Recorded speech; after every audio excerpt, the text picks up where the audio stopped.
ada 5 tingkatan roh. Pertama adalah pemerintah. Pemerintah dalam kitab Efesus ini berjalan tentang pucuk pimpinan tertinggi setan seluruh dunia, yang itu berupa apa? Satu oknum, satu pribadi yang namanya adalah iblis atau namanya Lucifer. Nah, yang kedua adalah pemerintah. Pertama pemerintah, kedua apa? Penguasa. Apa benar? Pemerintah ini bicara tentang apa? Pemerintah seluruh dunia, pemerintahan ke-8 dikuasai oleh apa? Lucifer. Nah, setelah itu kedua adalah apa? Penguasa. Nah, penguasa ini adalah setingkat jenderal. Setingkat apa, saudara? Setingkat jenderal. Nah, setiap negara itu ada jenderal setan. Nah, di Indonesia itu ada jenderal setannya. Itu di pantai Laut Selatan, Nyai Roro Kidul. Nah, dan setiap jenderal, setiap negara itu beda-beda. Karena semua okultisme tergantung budaya, kepercayaan setempat, dan pengultusan setempat. Nah, sisi dari legenda. Nah, setelah itu yang ketiga yaitu setelah pemerintah, penguasa, ketiga apa? Penghulu. Nah, penghulu ini adalah setan yang menguasai tingkat satu pulau. Nah, makanya setan yang ada di Jawa kalau dibawa jimat yang ada di Kalimantan, ilmunya berkurang, tinggal 5%. Karena setan pindah lokasi perlu izin mutasi. Nah, yang ketiga namanya tingkat apa? Penghulu. Nah, penghulu ini adalah setingkat gubernur atau setingkat, ingat, kolonel untuk menguasai satu pulau. Nah, setelah itu yang keempat adalah roh-roh jahat. Nah, roh-roh jahat ini adalah setan yang menguasai satu peleton. Ya, yang mengepalai berapa? Satu peleton. Nah, berarti ingat tingkatannya. Jadi yang pertama itu pemerintah bisa tanpa Lucifer. Yang kedua saudara, penguasa itu bisa tentang jenderal setan setiap satu negara. Yang ketiga apa saudara? Penghulu itu setingkat kolonel atau gubernur. Jelas? Nah, yang keempat apa saudara? Roh-roh jahat. Itu setan yang menguasai, ingat ya, yang menguasai apa saudara? Satu peleton. Nah, yang paling rendah itu yang menguasai satu regu, namanya jin. Jadi yang namanya jin itu adalah tingkat setan yang paling rendah. Nah, jin ini yang biasanya disebut penunggu rumah, atau yang menjaga harta karun, atau menjaga gua atau pohon. Nah, ini mengepalai satu regu. Jadi ada ininya, ada pangkat-pangkatnya ini semua. Jadi setan itu ada suatu tatanan hierarki yang sangat tertata rapi. Nah, tidak mungkin yang tingkat roh jahat langsung ke Lucifer. Harus ada protapnya juga, prosedur tetapnya juga. Untuk menemui Lucifer itu ada aturannya semua. Karena ingat, pemimpin tertinggi. Nah, ya, tapi hari ini kita bahas tentang pemimpin tertinggi dunia ke-8, yaitu Lucifer. Ngomong sama sebelahnya, kamu bukan iblis. Jadi kita bahas dulu yang pertama adalah apa? Tingkat paling tinggi. Nah, kitab Yesaya pasal 14 ayat 12 sampai dengan 17. Saudara yang ganjil, saya yang genap. Wah, engkau sudah jatuh dari langit, hai bintang timur putra fajar. Engkau sudah dipecahkan dan jatuh ke bumi, hai yang mengalahkan bangsa-bangsa. Ayat 13 sudah baca. Engkau yang tadinya berkata dalam hatimu, aku hendak naik ke langit, aku hendak mendirikan takhtaku mengatasi bintang-bintang Allah, dan aku hendak duduk di atas bukit pertemuan jauh di sebelah utara. Aku hendak naik mengatasi ketinggian awan-awan, hendak menyamai yang maha tinggi. Sebaliknya ke dalam dunia orang mati engkau diturunkan, ke tempat yang paling dalam liang kubur.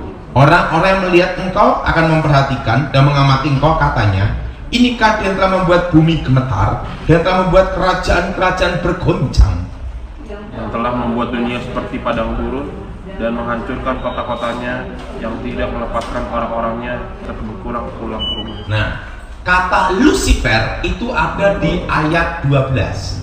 Itu dalam versi King James. Dan dalam bahasa aslinya itu hail, artinya pantulannya atau sering disebut namanya suara cahaya. Apa saudara? Suara apa? Suara cahaya atau pantulannya. Dan secara astronomi itu disebut namanya planet Venus. Bukannya Lucifer ada di planet Venus, bukan, tapi untuk menggambarkan suatu bintang yang bercahaya melebihi bintang-bintang yang lain. Dan di dalam ayat 12 disebut bintang timur putra fajar. Jelas saudara? Bintang timur putra apa? Fajar. Nah, sebelum Elohim Allah menciptakan manusia, yang paling awal Tuhan menciptakan malaikat. Malaikat yang diciptakan Tuhan berlaksa-laksa, beribu-ribu laksa, berpuluh-puluh ribu laksa, berlaksa-laksa. Kalau dihitung itu triliun. Diciptakanlah malaikat yang terkuat, yang pertama, yang bernama Mikael. Siapa saudara? Nah, jenderalnya Tuhan. Yang kedua adalah Gabriel, penghulu para malaikat. Nah, yang ketiga diciptakan dengan badai nyala api. Dengan apa saudara? Dengan badai nyala api, suara cahaya. Nah, mari kita buka dalam kitab Ibrani. Ibrani pasal 1 ayat 7. Dan tentang malaikat-malaikatnya ia berkata, yang membuat malaikat-malaikatnya menjadi apa saudara? Badai, dan pelayan-pelayannya menjadi nyala apa? Api. Jadi Lucifer diciptakan dahsyat dengan nyala badai apa? Api. Jadilah Lucifer, suara cahaya. Makanya ada kepercayaan setan tercipta dari unsur api. Jelas? Jelas? Nah, ayatnya ada di mana? Ini. Ingat, lain-lainnya dari apa? Badai, dan nyala apa? Api.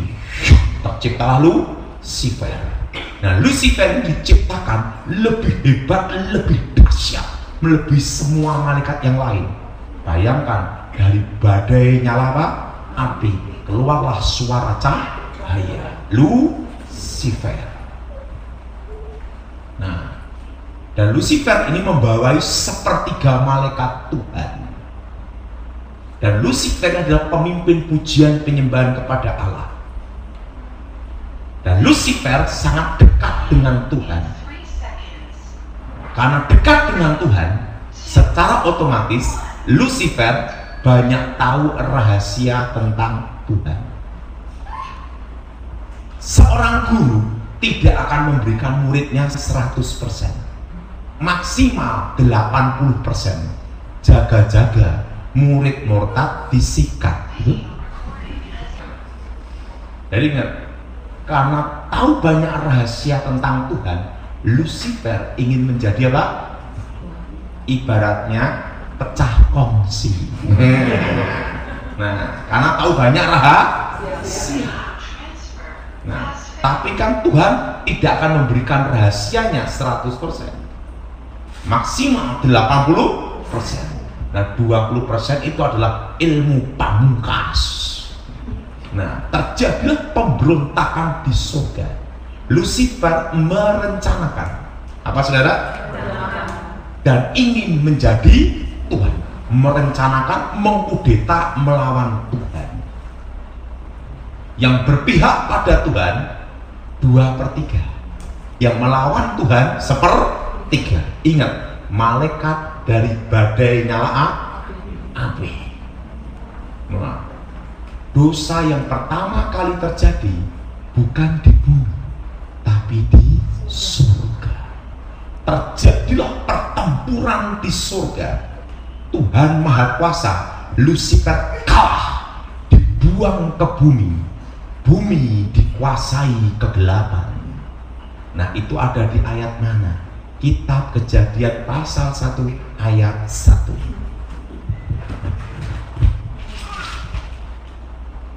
Kitab Kejadian pasal 1 ayat 1 dan 2. Kita baca bersama-sama. Pada mulanya Allah menciptakan langit dan bumi. Bumi belum berbentuk dan kosong. Gelap gulita menutupi samudera raya, dan Roh Allah melayang-layang di atas permukaan air. Ingat, gelap gulita itu darkness, kegelapan. Ini bisa tentang kejatuhan apa? Lucifer. Dikatakan itu seperti kacau balau. Lucifer kalah, dibuang ke bumi. Tuhan sangat sedih, Tuhan sangat kecewa. Di dalam hidup ini yang paling menyedihkan, kalau kita dikecewakan orang yang terdekat dengan kita, orang yang paling kita sayangi. Betul? Betul? Demikian Tuhan. Tuhan sangat sedih dengan pemberontakan Lucifer. Tuhan sangat kecewa dengan pemberontakan Lucifer. Tapi Tuhan perlu teman untuk bicara. Tuhan perlu teman untuk ngobrol. Kalau saudara anak SMA, minimal punya teman tuh SMP. Betul? Betul? Kalau saudara dosen, minimal temennya mahasiswa. Tidak mungkin profesor, doktor, kaburator, botak bocor temennya anak TK. Tidak mungkin, betul? Nah, Lucifer diciptakan lebih mulia melebihi malaikat-malaikat yang lain. Untuk menggantikan posisi Lucifer harus diciptakan yang lebih mulia. Maka diciptalah manusia segambar serupa dengan Tuhan. Ngomong sama sebelahnya, kamu bukan monyet. Ingat apa saudara? Segambar serupa. Kenapa? Karena Lucifer itu dari badai nyala api. Manusia dari debu dan dibentuk Tuhan sendiri, segambar serupa. Dan Tuhan berfirman, ciptakanlah Adam dan diciptakanlah Hawa. Beranak cuculah, kuasai bumi. Beranak cuculah dan apa saudara? Kuasai bumi. Artinya penguasa dunia itu dulunya adalah Adam. Karena apa? Beranak cuculah, kuasai apa? Bumi. Lucifer marah, Lucifer kecewa. Seorang direktur kalau dipecat diganti yang baru, otomatis jengkel sama yang ganti. Betul? Betul? Dulunya Lucifer malaikat yang paling tinggi derajatnya menjadi malaikat yang paling rendah, malaikat kegelapan. Dulunya malaikat yang disayang Tuhan menjadi malaikat musuhnya Tuhan. Dulunya malaikat yang sangat disayang menjadi musuhnya Tuhan. Dia marah, siapa yang ganti dia? Yang ganti dia manusia. Itulah alasannya kenapa setan menggoda manusia. Tidak ada setan goda kambing, betul? Selalu manusia terus yang digoda. Nah, di antara semua binatang di darat yang cerdik adalah ular, maka dipakailah ular. Nah, iblis berkata, kalau engkau makan buah itu, engkau jadi seperti Allah, tahu yang baik, tahu yang jahat. Adam dan Hawa jatuh ke dalam dosa, dan yang jadi penguasa dunia ganti Lucifer. Maka penguasa dunia ini sementara waktu seizin Tuhan adalah iblis. Kenapa? Karena Adam berhasil digoda oleh Lucifer. Jelas? Dan suatu kebanggaan bagi Lucifer bisa menjatuhkan manusia, hewan yang pertama kali dipakai menjadi lambangnya dia. di dunia, yaitu ular. Makanya semua ritual okultisme, mistik, kuasa gelap, seluruh dunia, semua aliran itu selalu ular. Kenapa ular? Karena binatang yang berhasil dipakai Lucifer untuk menjatuhkan manusia, penguasa dunia. Itu suatu kebanggaan. Jelas saudara? Makanya kalau ritual-ritual kuasa gelap selalu semua berhubungan dengan ular. Dan ular yang lebih gede lagi naga. Ular sama naga bedanya apa? Kalau naga itu ular paling tua. Jelas? Kalau ular itu masih ular belum tua. Ular paling tua itu naga. Nah, karena berhasil menjatuh. Ingat, seorang penipu pasti lebih pandai satu tingkat dengan yang ditipu. Buktinya bisa ketipu, betul? Nah, betul?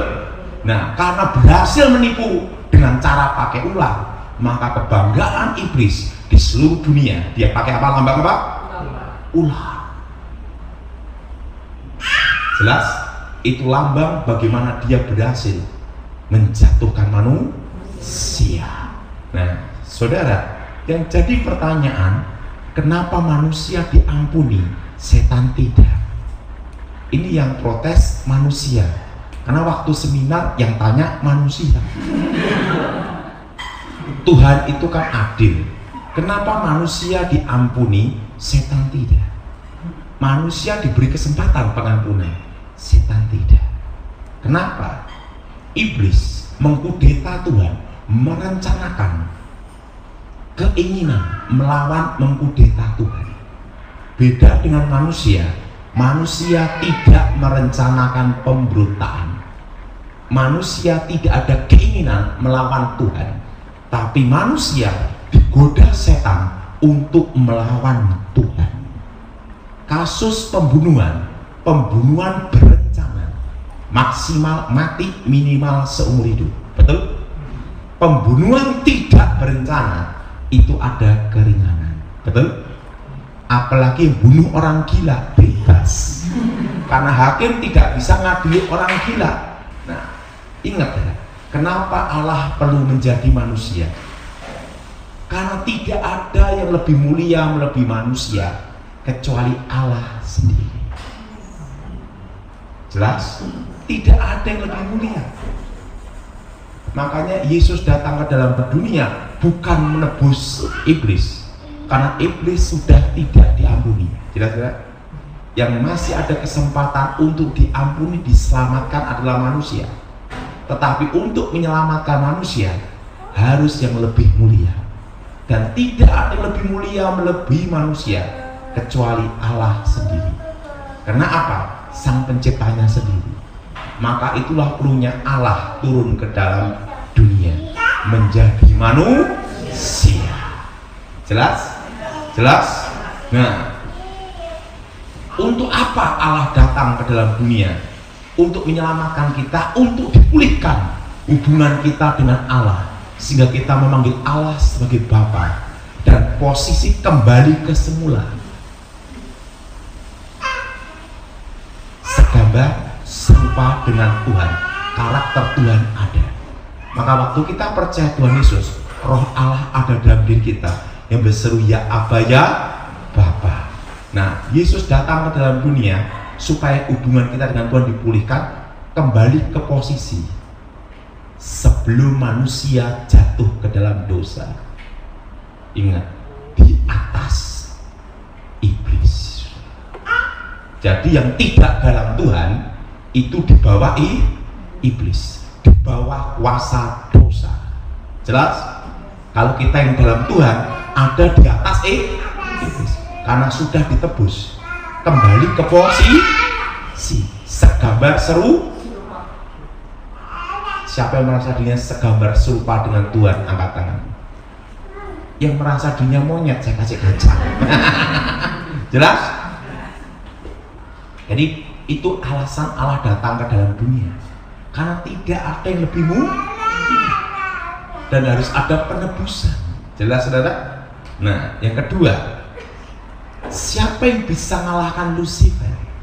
Karena Lucifer adalah malaikat terkuat. Hanya ada 3 yang bisa mengalahkan Lucifer. Pertama adalah Yesus sendiri, kan Allah yang menjadi manusia. Dan yang kedua, siapa yang bisa mengalahkan Lucifer? Malaikat mengkeroyok. Untuk mengalahkan Lucifer itu malaikat harus mengeroyok rame-rame. Ingat, diciptakan dari apa? Badai, nyala api. Kita berani dari nyala badai. Penciptaan Lucifer itu hebat, betul? Nah, dan yang lebih hebat dari Lucifer hanya manusia, segambar.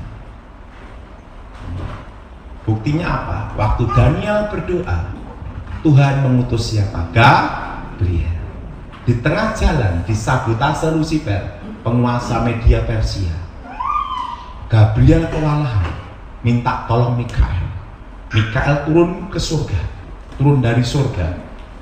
Mikael turun dari surga, mengkeroyok rame-rame Lucifer. Gabriel dan Lucifer bertarung. Mikael berpihak kepada Gabriel untuk melawan Lucifer. Baru Lucifer kalah. Ingat, malaikat terkuat. Mikael kembali ke surga. Gabriel menemui Daniel, memberikan wahyu akhir zaman. Untuk mengalahkan Lucifer itu tidak mudah.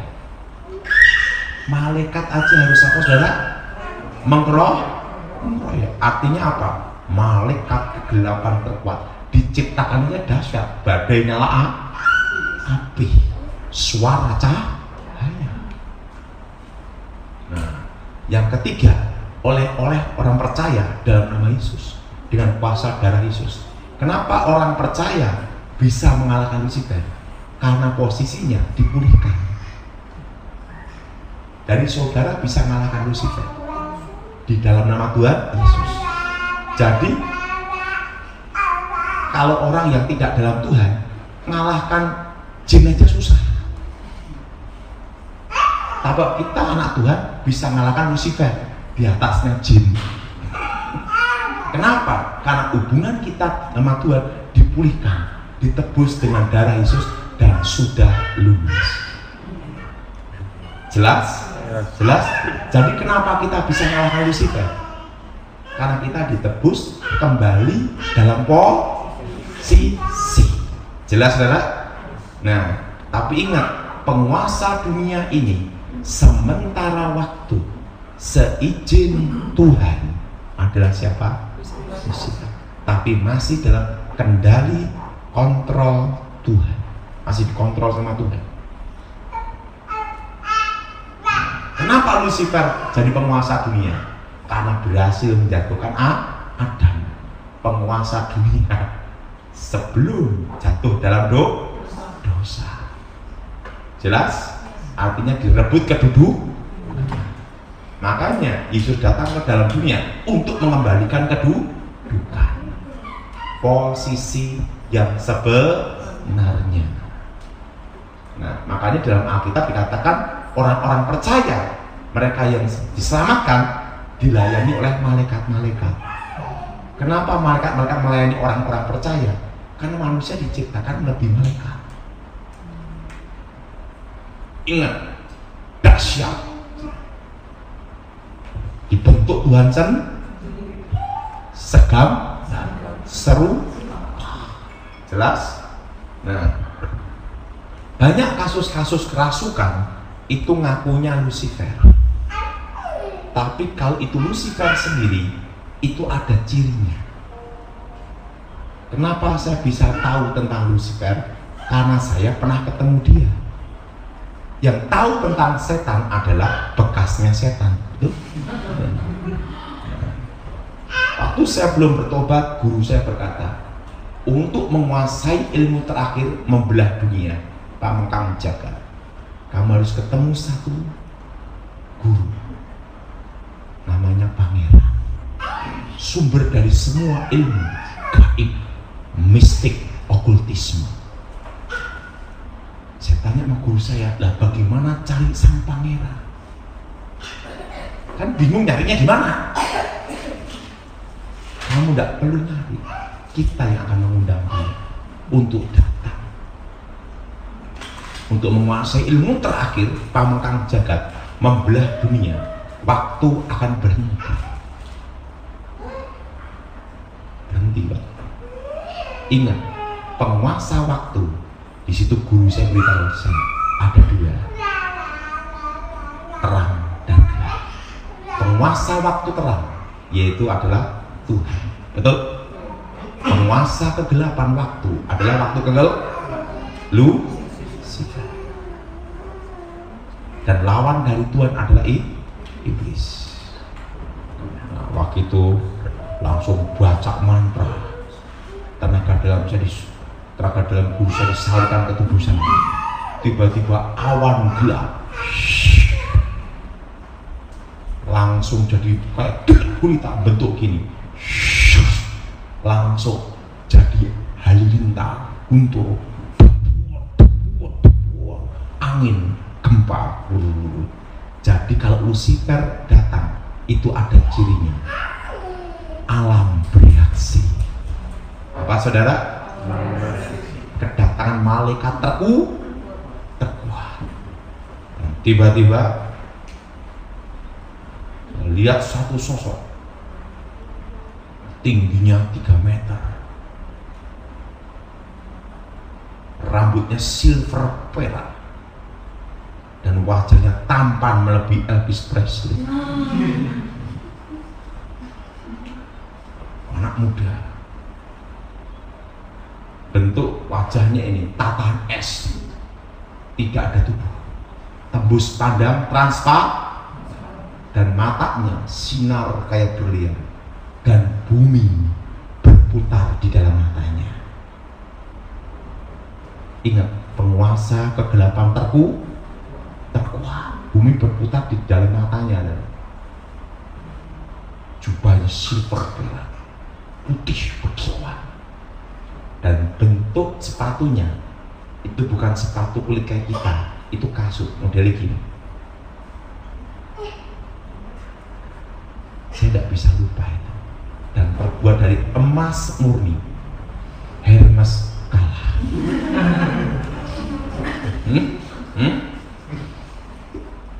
Hermes apa? Kalah. Itu emas kilau. Dan disitulah saya baru mengerti komunikasi roh.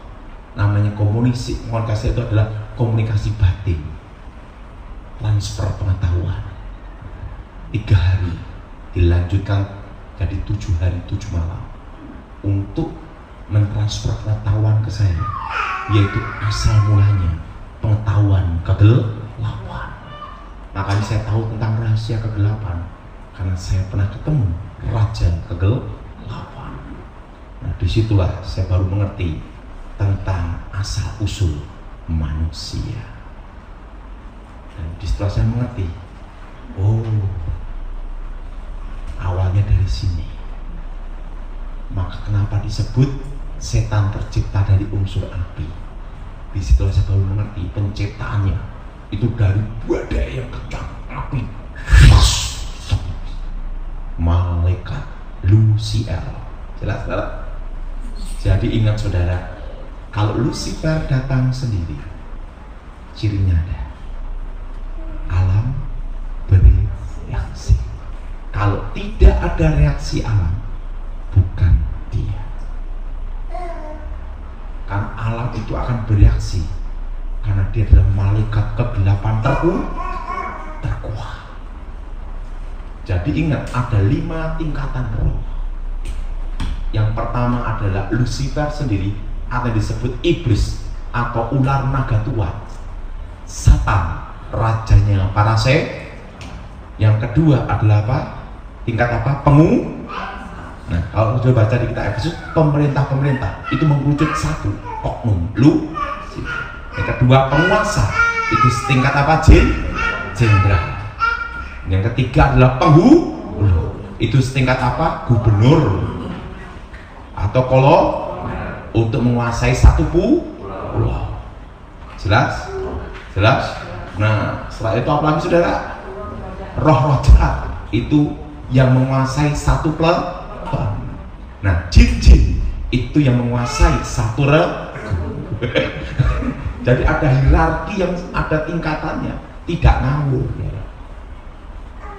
Nah, karena ada orang heboh, jin kafir diusir susah. Baru jin kafir susah, belum yang tingkat Lucifer, betul? Belum tingkat roh jahat, belum tingkat penghulu. Jin itu adalah setan yang pangkat paling rendah.